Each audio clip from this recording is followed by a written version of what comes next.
우리 오늘 같이 볼 말씀은 창세기 28장 10절에서 22절까지 말씀입니다.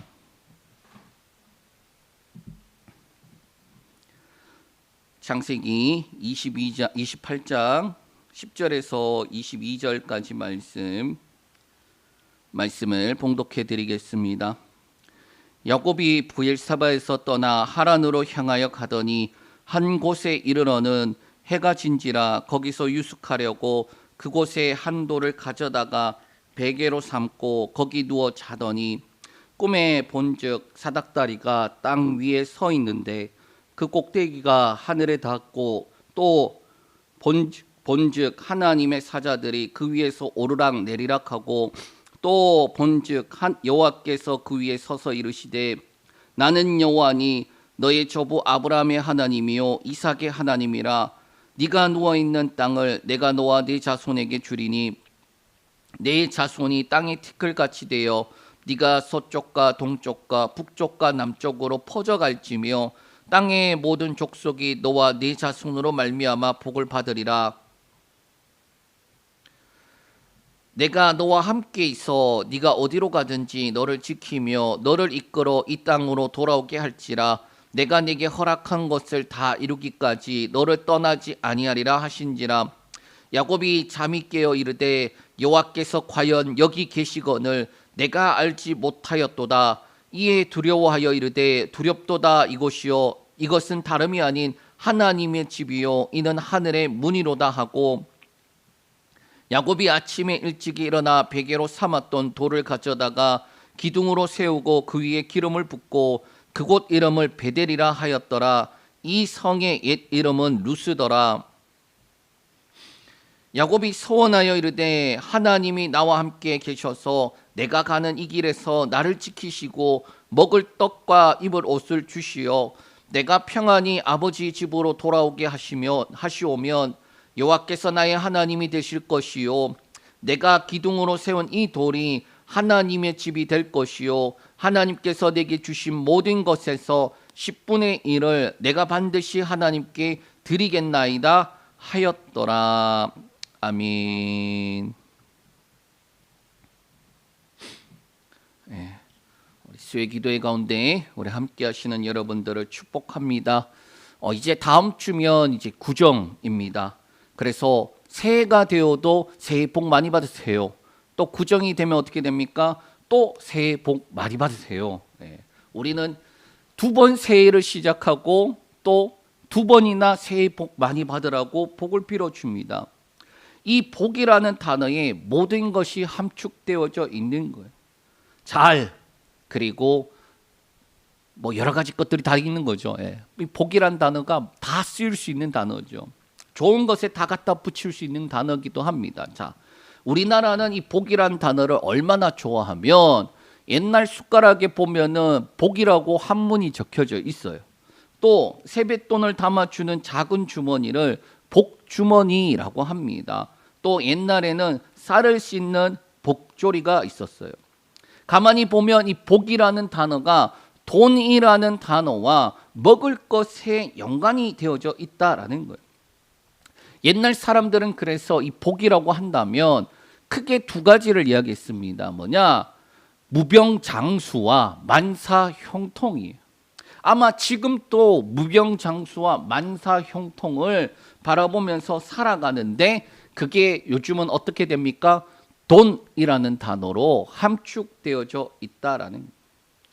세상 사람들은 돈이라는 단어가 이꼬르 복이라는 단어로 그렇게 취한되고 있어요. 옛날에 무병장수 만사형통이면 다 되었는데 그걸 뭘로 할 수 있다?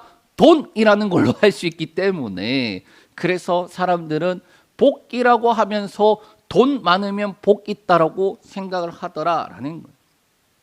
오늘 우리가 같이 본 이 말씀에 보면은 주인공이 야곱이죠. 이 야곱이라는 사람이 얼마나 복이라는 단어와 연관이 있는 삶입니까? 야곱의 삶을 보면요, 복을 얼마나 받고 싶어 하는지 몰라요.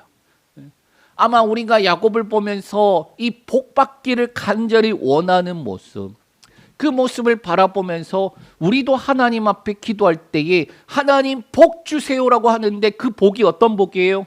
돈 많이 벌게 해주세요. 맞아요. 돈 많이 벌어야죠. 하나님 돈만 많이 벌게 해주세요라는 게 우리가 생각하는 복 아닌가요? 하나님께서 우리와 함께 하시면 하나님 우리 삶 가운데 주신단 말이에요. 그런데 문제는 하나님과 함께 하는 것을 원하는 게 아니라 하나님이 주시는 콩고물에 우리가 자꾸 눈을 돌린다. 그걸 바라보면서 하나님을 원하는 것이 아니라 하나님이 주시는 콩고물에 그걸 복이라고 바라보면서 하나님은 말고 하나님이 주시는 돈 주세요 이렇게 하고 있진 않냐라는 거예요. 근데 야곱이 그런 사람이었다라는 거예요.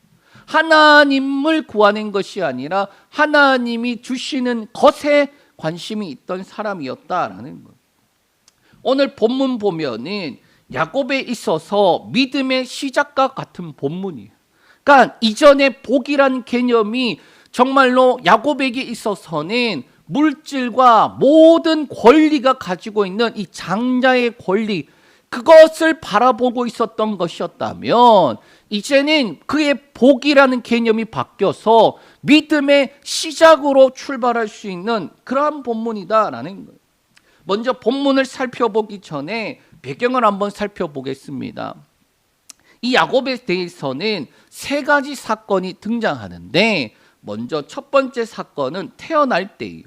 우리 창세기 25장 24절에서 26절 말씀 우리 한번 보겠습니다.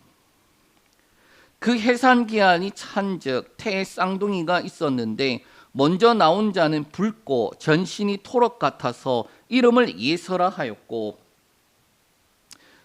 후에 나온 아우는 손으로 예서의 발꿈치를 잡았으므로 그의 이름을 야곱이라 하였으며 리브가가 그들을 낳을 때에 이삭이 60세였더라. 여러분 야곱의 등장이 아주 인상 깊어요. 뭡니까? 이 쌍둥이로 리브가 뱃속에 있었는데 서로 먼저 나가려고 뱃속에서부터 치열했다. 그런데 경쟁이 밀려서 에서가 먼저 나가고 그 다음에 야곱이 나오는데 에서의 뒤꿈치를 붙잡고 나와서 그래서 야곱이다라고 말하고 있어요. 여러분 막 태어나는 그 어린 아이가 뭘 알겠습니까?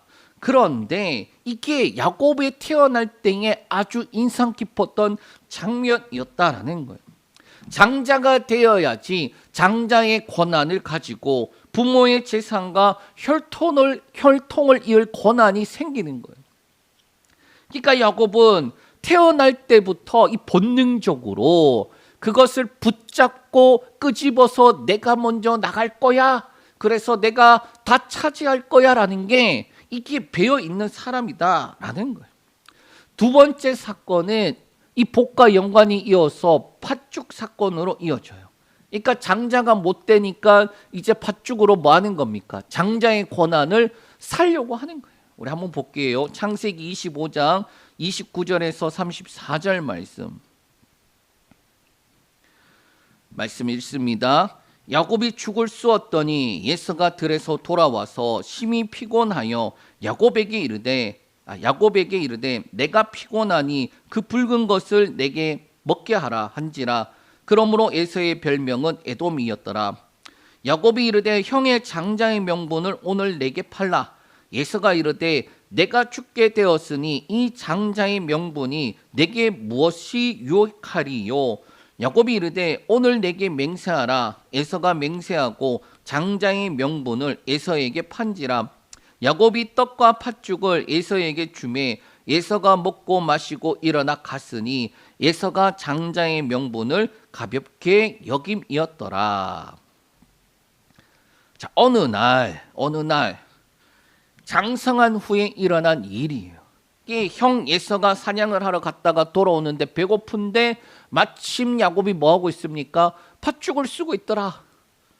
그래서 에서가 좀 달라고 하니까 야곱이 뭐라고 하느냐? 형의 장자의 명분을 오늘 내게 팔라라고 하는 거예요. 이게 얼마나 억지스러운 일인가?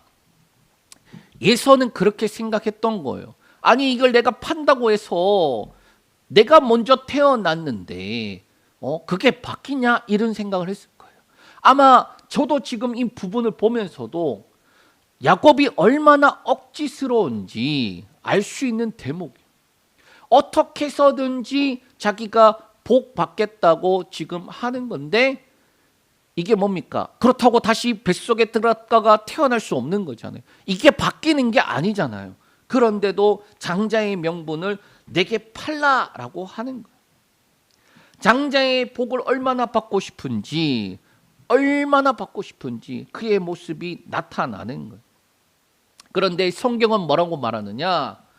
반대로 이제는 에서가 장자의 복을 너무 가볍게 여겼다라고 말씀하고 있는 거예요. 그러니까 먼저 태어나려고 했는데 피지컬에 밀려서 야곱이 먼저 못 태어났어요. 그리고 나중에는 이 팥죽으로 어떻게든 뺏어올 거야라고 했는데 결국에는 억지스럽지만은 그렇게 뺏었어요. 근데 에서는 그게 그렇게 한다고 되나 그렇게 했는데 성경이 인정을 해주기 시작하는 거예요. 장자의 명분을 가볍게 여겼다라고 오히려 에서에게 말하고 있는 거예요.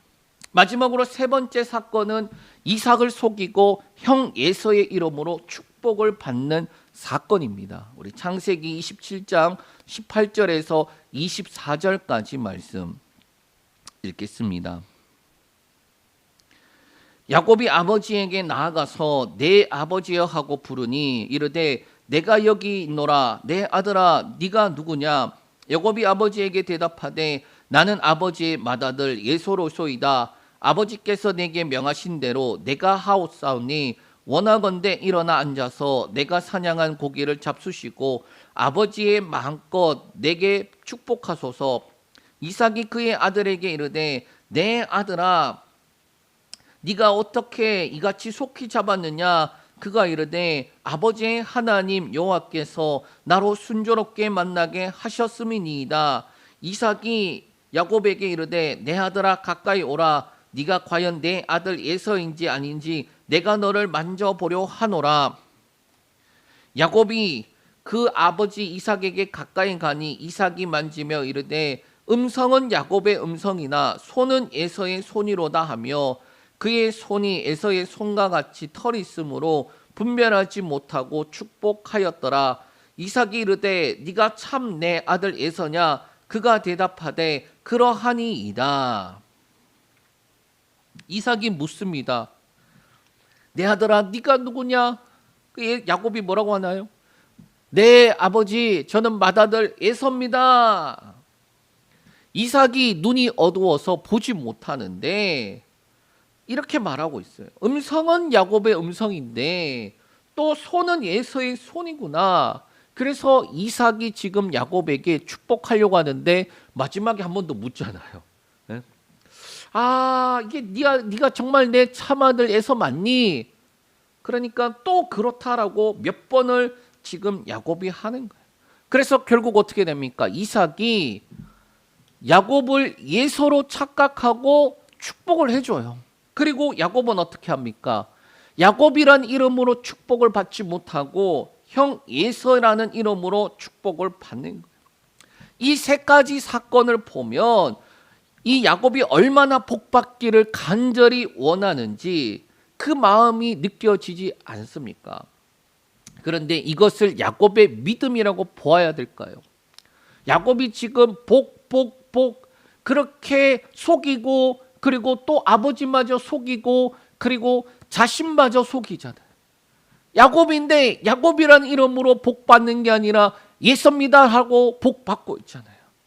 이게 진정한 복이냐라는 거예요. 그리고 이게 야곱의 믿음이라고 봐야 합니까? 가만히 보면 저는 이해가 되지 않더라고요. 왜 이해가 되지 않느냐? 사실 장자가 되는 것보다 차자가 되는 것이 복이기 때문이에요.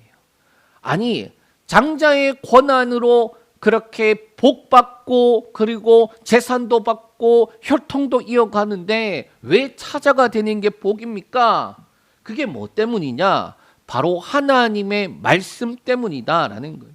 하나님이 그럼 무슨 말씀을 하셨습니까? 창세기 25장 21절에서 23절 말씀 읽겠습니다. 이삭이 그의 아내가 임신하지 못함으로 그를 위하여 여호와께 간구하매 여호와께서 그의 간구를 들으셨으므로 그의 아내 리브가가 임신하였더니 그 아들들이 그의 태 속에서 서로 싸우는지라 그가 이르되 이럴 경우에는 내가 어찌할꼬 하고 가서 여호와께 묻자온데 여호와께서 그에게 이르시되 두 국민이 내 태중에 있구나 두 민족이 내 복중에서부터 나누리이다. 이 족속이 저 족속보다 강하겠고 큰 자가 어린 자를 섬기리라 하셨더라. 자, 뭐라고 말씀하고 있습니까? 큰 자가 작은 자를 섬기리라. 뱃속에서 전쟁이 일어나요. 아마 서로 이제 내가 장자할 거야, 내가 장자할 거야 그런 건지 아니면 이제 어떤 건지는 잘 모르겠어요. 그런데 그 뱃속을 전쟁이 일어나니 리브가가 어찌할꼬라고 하면서 하나님께 묻습니다. 그랬더니 하나님이 뭐라고 말하냐? 두 국민이 너의 태중에 있다. 두 민족이 복중에 있다. 그래서 이 족속이 저 족속보다 강하겠고 큰 자가 어린 자를 섬기게 된다라는 거예요. 이 하나님의 말씀 때문에 장자가 되는 것보다 차자가 되는 것이 복이라는 거예요. 그런데 왜 야곱은 그렇게 장자가 되고 싶어하고 그렇게 속이면서까지 간절히 복을 받기 원했을까요? 아버지 속이고 자신의 이름까지 속이며 복 받기를 원했을까? 가지지 못하였기 때문에 가지고 싶은 것을 어떻게 해서든지 빼앗아서든지 가지고자 하는 게 사람의 기본적인 욕구예요. 열등감이. 더 근원적인 것은 죄의 본성. 그리고 그것을 얻으면 행복할 것 같은데 그런데 그것을 얻었다고 해서 행복한가요? 야곱의 모습만 보더라도 행복과는 거리가 멀어요.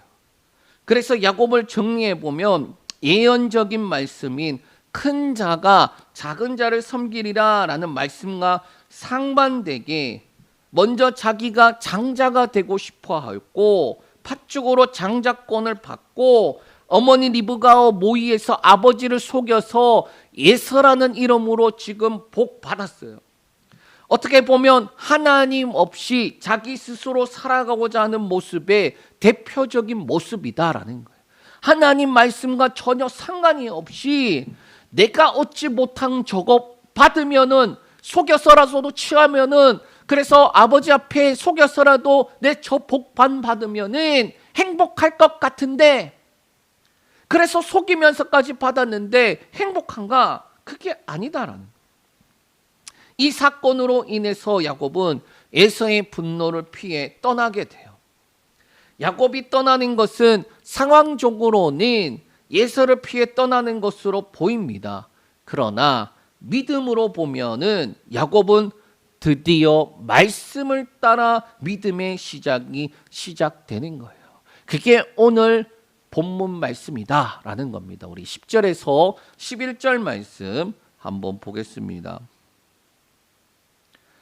야곱이 브엘세바에서 떠나 하란으로 향하여 가더니 한 곳에 이르러는 해가 진지라 거기서 유숙하려고 그곳에 한 돌을 가져다가 베개로 삼고 거기 누워 자더니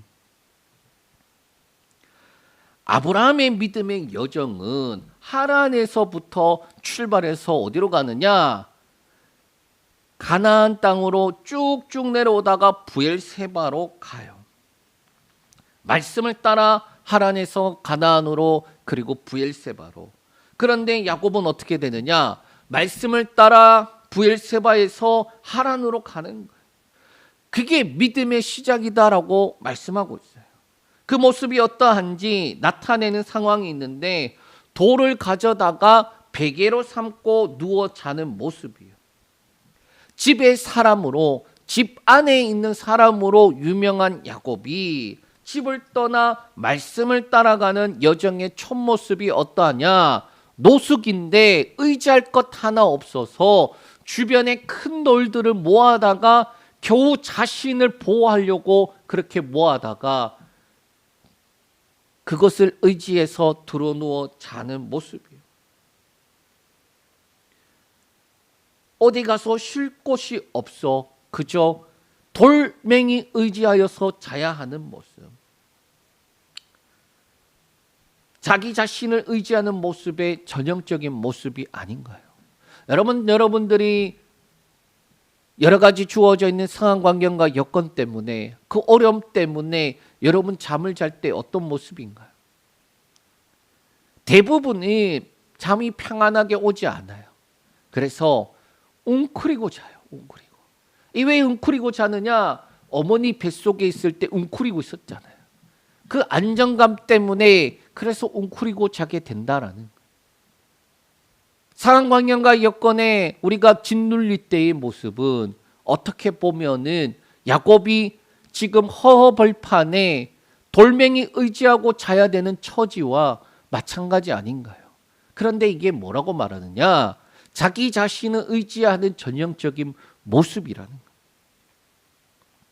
그런데 그때 하나님을 만나고 경험하게 되더라. 12절에서 15절 말씀 우리 한번 보겠습니다. 꿈에 본즉 사닥다리가 땅 위에 서 있는데 그 꼭대기가 하늘에 닿았고 또 본즉 하나님의 사자들이 그 위에 오르락 내리락 하고 또 본즉 여호와께서 그 위에 서서 이르시되 나는 여호와니 너의 조부 아브라함의 하나님이요 이삭의 하나님이라. 네가 누워있는 땅을 내가 너와 네 자손에게 주리니 네 자손이 땅의 티끌같이 되어 네가 서쪽과 동쪽과 북쪽과 남쪽으로 퍼져갈지며 땅의 모든 족속이 너와 네 자손으로 말미암아 복을 받으리라. 내가 너와 함께 있어 네가 어디로 가든지 너를 지키며 너를 이끌어 이 땅으로 돌아오게 할지라. 내가 네게 허락한 것을 다 이루기까지 너를 떠나지 아니하리라 하신지라. 아멘. 이 야곱의 현실은 의지할 것 없이 겨우 돌멩이 의지하고 있는 모습이에요. 어떻게 보면은 내가 복이라는 것을 쫓아갔는데 지금 남아있는 게 뭔가 그렇게 허무한 상태에 있을 때에 하나님이 그를 찾아오십니다. 12절에 보니까 사닥다리가 땅 위에 서 있는데 하늘에 닿았고 하나님의 사자들이 그 위에서 오르락 내리락 하고 있더라라는 거예요. 주석에 보니까 이 장면을 기도가 오르락 내리락 하는 것 그것도 맞고 그래서 응답도 내려오는 게 맞는데 지역에서 지역으로 넘어갈 때에 하나님의 사자가 교대하듯이 함께 하여서 지켜주는 모습, 즉 응답이 기도가 올라가고 응답이 내려오고 그것도 되겠지만은 그러나 우리의 초점을 어디다 둬야 되느냐? 하나님께서 함께 하신다라는 그 함께함에 초점을 두고 있더라라는 거예요. 그리고 13절에서 15절까지는 하나님의 말씀이 야곱에게 임합니다. 첫 번째, 아브라함과 이삭과 야곱의 하나님이 되신 이 아브라함과 이삭의 하나님이다라고 말씀하고 있어요.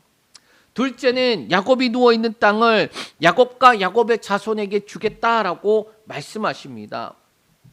또 셋째는 자손들이 동서남북 퍼져나가고 야곱과 야곱의 자손으로 인해 복을 받을 것을 말씀하고 있다라는 거예요.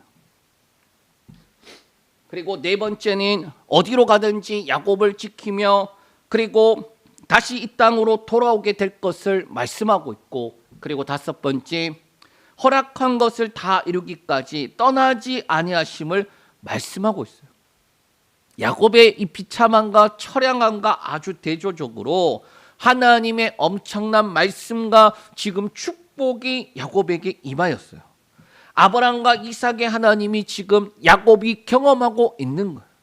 이 경험은 야곱이 이렇게 고백하게 만듭니다. 16절에서 19절 말씀 읽겠습니다. 야곱이 잠이 깨어 이르되 여호와께서 과연 여기 계시거늘 내가 알지 못하였도다.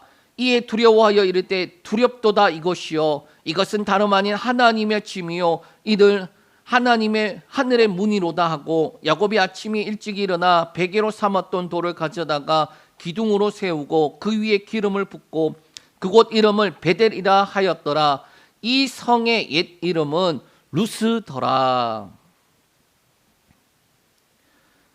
16절에서 17절에 이 야곱의 고백이 무엇입니까?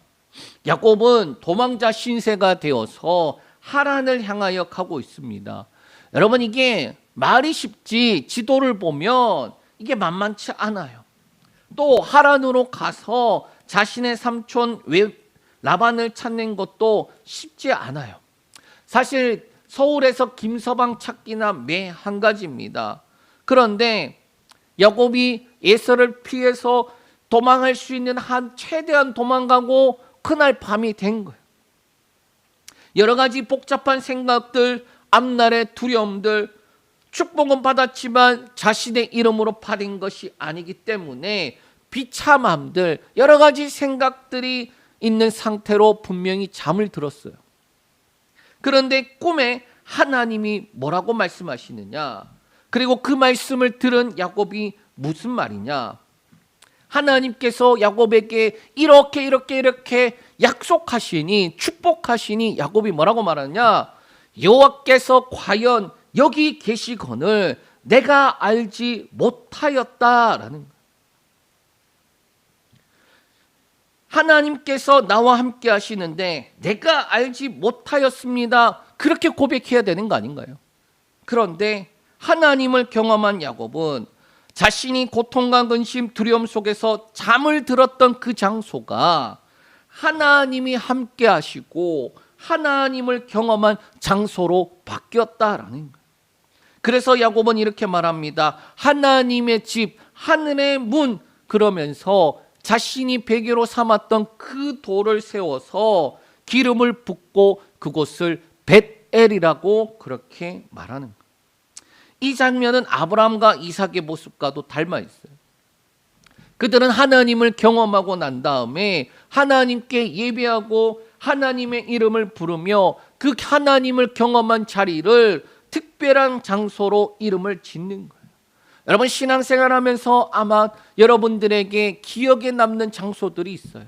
그 기억은 내가 하나님께 부르짖었는데 하나님이 만나 주셨던 그 장소들, 또 하나님께 간절히 부르짖었을 때에 응답이 되고 체험을 받고 놀라운 일들을 경험했던 그런 장소들 있을 거예요. 또 때때로는 하나님 앞에 말할 수 없는 아픔과 슬픔으로 그렇게 고통 가운데서 하나님 앞에 나아갔는데 말할 수 없는 하나님의 위로가 있는 경험한 것들도 있을 거예요.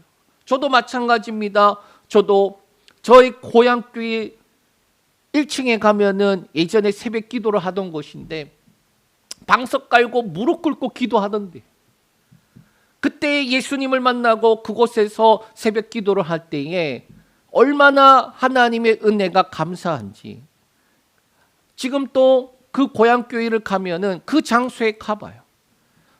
옛날의 모습과 좀 달라져 있지만은, 그런데 내가 여기서 기도하고 하나님께서 나를 만나 주시고 나에게 꿈과 비전을 주셨지, 그런 것들을 잊지 못합니다. 물론 그렇다고 해서 장소가 주는 특별함을 말하고 싶은 건 아니에요. 또 지금 우리 교회 장소 이곳에도 마찬가지. 제가 이곳에 앉아서 기도할 때에 하나님의 위로와 하나님의 약속이 충만하게 느껴지는 이유가 하나님께서 인도하시고 역사하시고 하나님께서 나에게 말씀해 주셨던 모든 것들이 담겨져 있는 것처럼 느껴지기 때문에, 또 우리 교회가 여기로 이사 올 때에 정말로 어려운 상황이었고 그 상황 속에서 하나님께서 하나하나 채워주시고 돕는 자들을 통하여서 역사해 주셨던 것을 저는 알기에 하나님의 위로가 느껴지는 곳이다라는, 야곱은 그렇게 고백합니다. 하나님이 나와 함께하는 줄 내가 몰랐습니다. 그게 아니에요. 하나님이 여기에 계시는 줄 내가 몰랐습니다. 이것이 하나님이 함께 하시는 곳이군요. 그러면서 자신의 복의 개념이 바뀌는 거예요. 장자의 복을 받아서 내가 아버지의 재산 또 2배로, 또 우리 집 혈통 또 이어가고, 또 아브라함으로부터 이어지는 그 축복도 내가 받아야지.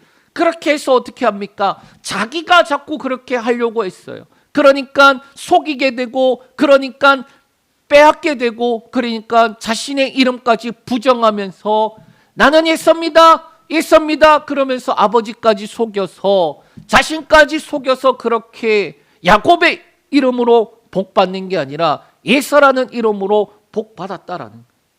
그런데 그 결과가 무엇이었던가? 이게 뭐 하는 짓인가?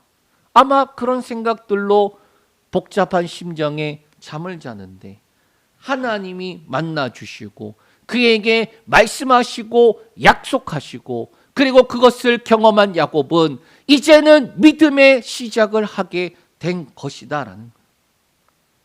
그래서 야곱은 이렇게 나아가 하나님 앞에 기도합니다. 20절에서 22절 말씀 읽겠습니다. 야곱이 서원하여 이르되 하나님이 나와 함께 계셔서 내가 가는 이 길에서 나를 지키시고 먹을 떡과 입을 옷을 주시어 내가 평안히 아버지 집으로 돌아가게 하시오면 여호와께서 나의 하나님이 되실 것이요 내가 기둥으로 세운 이 돌이 하나님의 집이 될 것이요 하나님께서 내게 주신 모든 것에서 10분의 1을 내가 반드시 하나님께 드리겠나이다 하였더라. 아멘. 서원을 하며 하나님 앞에 기도합니다. 그 기도의 내용 앞서 하나님께서 말씀하신 것에 먹을 것과 입을 옷을 주시오 라는 말이 추가되어 있을 뿐 내용은 똑같은 내용입니다. 그리고 그렇게 하시면 여호와께서 나의 하나님이 되실 것입니다. 그리고 내가 기둥으로 세운 이 돌이 하나님의 집이 될 것입니다. 그리고 하나님이 주신 것의 10분의 1을 하나님께 반드시 드리겠습니다 라고 그렇게 하나님 앞에 서원을 하며 기도하고 있어요. 여러분, 이것은 조건부의 기도가 아니에요. 하나님이 이렇게 해주시면 내가 이렇게 하겠습니다. 하나님이 이렇게 해주시면 하나님이 나의 하나님이 될 것입니다. 하나님이 이렇게 해주시면 내가 10분의 1 드리겠습니다. 이 조건부의 기도가 아니에요. 뭐냐? 결단의 기도예요. 결단. 하나님이 함께 하신다고 약속하시고 하나님이 분명히 이곳으로 돌아오게 하실 때까지 떠나지 아니하신다 말씀하시는데 거기에 대한 믿음의 결단이다라는 거예요. 믿음의 여정을 떠나게 되는 야곱. 복받기 위해서 얼마나 노력하고 처절하게 몸부림치던 사람이었습니까? 형의 이름으로 아버지를 속여가면서까지 복받고자 했어요. 그런데 하나님의 말씀과 하나님을 경험하고 나니 그는 복의 기준이 바뀌게 되었습니다. 그 복의 기준이 어떻게 바뀌었습니까? 바로 하나님의 함께 하심이라는 거예요. 세상의 그 어떤 것보다, 그토록 얻고자 했던 장자의 복보다 하나님이 함께 하시는 것, 그것이 복이라고 지금 말하고 있는 거예요. 진정한 복이 무엇입니까?